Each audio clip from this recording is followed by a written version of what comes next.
15 000 éléments des forces de défense et de sécurité sont déployés pour la sécurisation des personnes et de leurs biens pour le réveillon sur toute l'étendue du territoire national. Bemba Sibi nous parle du dispositif important prévu pour cela dans ce reportage.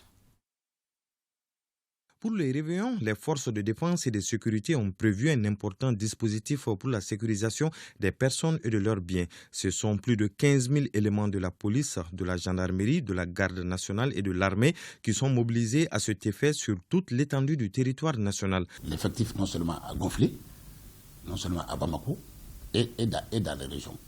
Et puisque dans les régions, il y a eu la création des GMS, les groupements mobiles de sécurité, qui étaient uniquement dédiés à la ville de Bamako. Vous allez entendre patrouilles sectorielles. Ça, c'est les unités qui, dans leur territoire de compétence, ils évoluent. Ça, c'est la patrouille sectorielle. Et il y a les patrouilles de grande envergure, les patrouilles mixtes, avec toutes les forces, gendarmerie, police, garde et protection civile. Nous avons eu à élaborer 2 plans.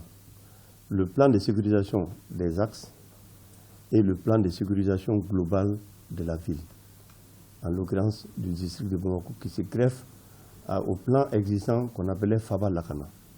Nous ne rentrerons pas dans tous les délais d'exécution, mais nous avons des éléments dynamiques, nous avons des éléments statiques, nous avons la couverture à renseignement et nous avons les QRF qui sont les Quick Reaction Force, donc les forces d'intervention rapides pour faire face aux cas d'urgence. D'un coin à un autre, c'est le terrain qui commande l'action. Nous avons des réalités de Bamako qui divergent de celles des régions. Et en fonction de la situation des terrains, les cadres d'ordre sont modifiés. Le maillage territorial est donc renforcé avec des moyens conséquents. Toutefois, quelles que soient les ressources humaines et matérielles mises en place, sans changement de comportement, l'atteinte des objectifs devient difficile. En tout cas, au niveau de la protection civile, tout est mis en œuvre pour rapprocher le plus possible les services de secours des populations. Ces dispositions sont relatives, n'est-ce pas, à des sites de stationnement. Effectivement, à l'intérieur de Bamako, nous avons déjà une dizaine de sites de stationnement. Ces sites sont opérationnels.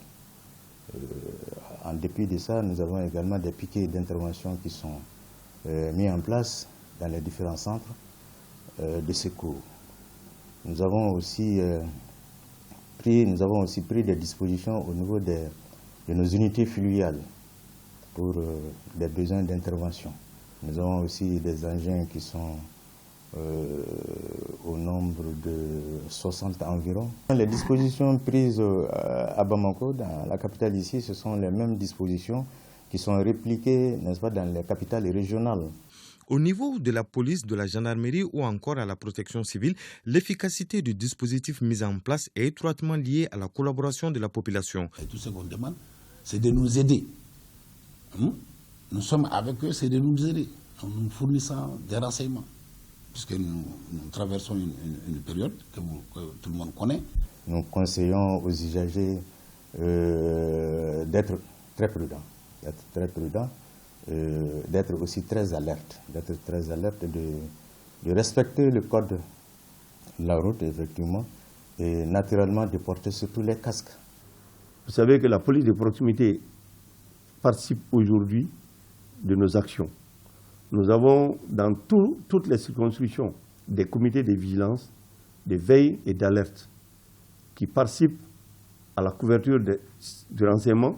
Une franche collaboration de la population avec les forces de défense et de sécurité permet de passer les fêtes de fin d'année en toute quiétude.